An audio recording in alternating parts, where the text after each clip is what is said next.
Je reviens vers vous pour l'état de rapprochement bancaire du sujet Florent Beauté.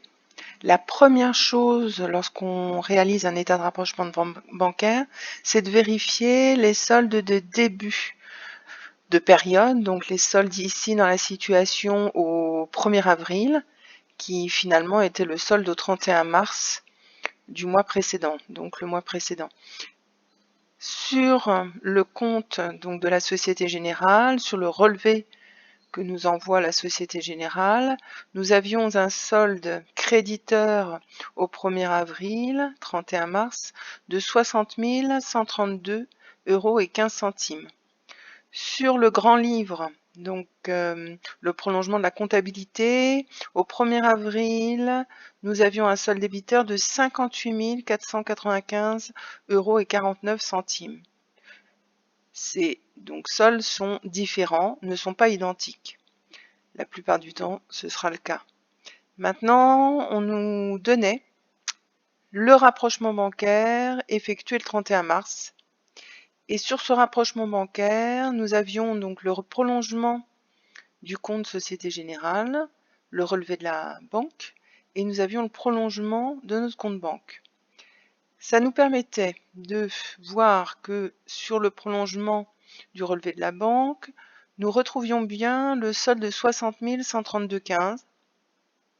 Et si jamais on déduisait donc un premier chèque de 2540,16 € et une domiciliation de l'aide de change relevée, donc un paiement par effet de commerce d'un fournisseur ou de plusieurs fournisseurs, mais là je pense que c'en est qu'un, puisqu'on a domiciliation sans S, pour 1096,50, puis qu'on ajoute un versement d'espèces qui a dû être effectué vraiment à la fin du mois, donc le 28 mars pour 2000, on retrouvait bien le même solde qu'à la banque, que je veux dire sur notre relevé de compte sur le grand livre de 58 495,49 €.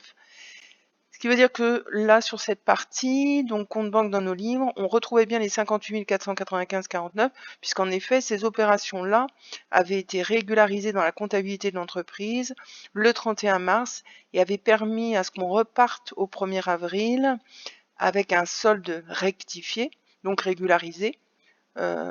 Sur un virement, on avait dû recevoir un virement donc d'un client le 21 mars et on a eu un prélèvement donc de facture EDF aussi au 21 mars. Donc ces deux opérations ont bien été enregistrées le 31 mars pour que l'on puisse justement repartir au 1er avril correctement. D'où ici, donc, si je regarde donc les 60 132,15, si je recherche le chèque de 2542,16, je le retrouve. Alors, est-ce que je le retrouve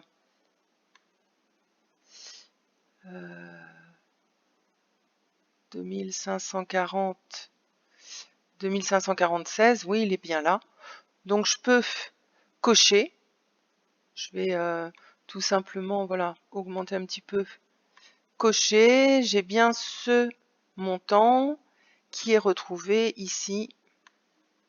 Voilà, c'est parfait. Le chèque a bien donc été débité sur mon compte banque un peu plus tard, puisque moi je l'avais enregistré le 25 mars dans ma comptabilité, mais finalement il a été débité que le 10 avril.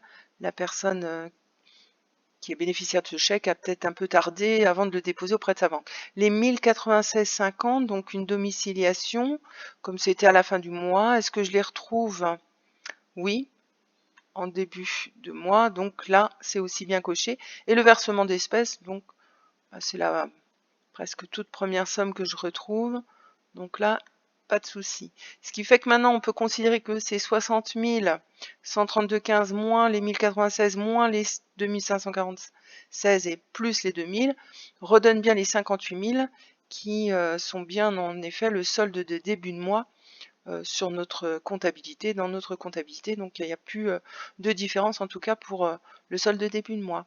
Voilà.